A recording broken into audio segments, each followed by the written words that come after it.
همانطور که در برنامه‌های گذشته گفتیم، تاریخ نوازندگی تنبک گواه آن است که هیچگاه این ساز روند ثابتی را طی نکرده، بلکه همواره دستخوش تحول و تکامل بوده است. در واقع حسین تهرانی فصل جدیدی را در نوازندگی تنبک ایجاد کرد، چرا که پیش از او نوازندگان تنبک تنها به عنوان پایدارنده ضرب محسوب می شدند. اما حسین تهرانی کسی بود که ضمن فراهم کردن زمینه‌های آموزشی تنبک این ساز را به عنوان یک ساز در کنار دیگر سازها مطرح کرد و به آن هویت بخشید.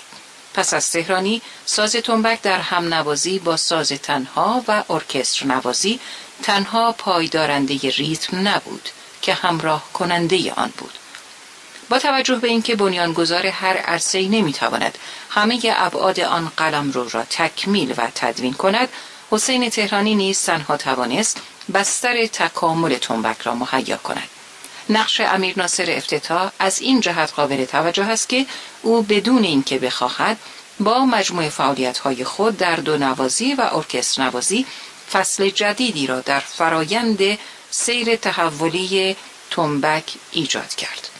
امیر ناصر افتتاح توانست برخی از نقایص تکنیکی و آموزشی این ساز را اصلاح کند و به آن اعتبار جدیدی ببخشد. دوستان عزیز شنونده، در ابتدای برنامه بخش نخست ترانه مرا عاشق شیدا با صدای بنان و تنبک امیر ناصر افتتاح پخش کردیم.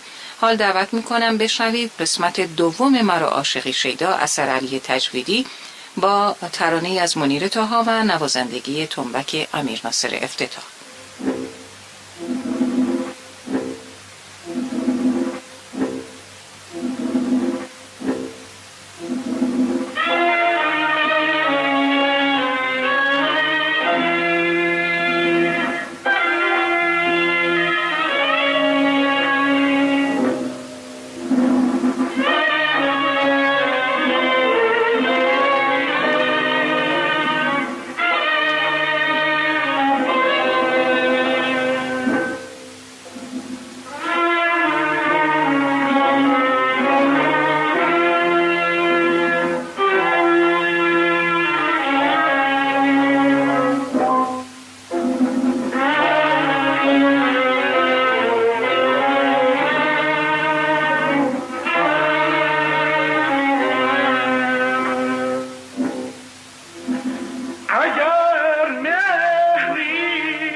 I got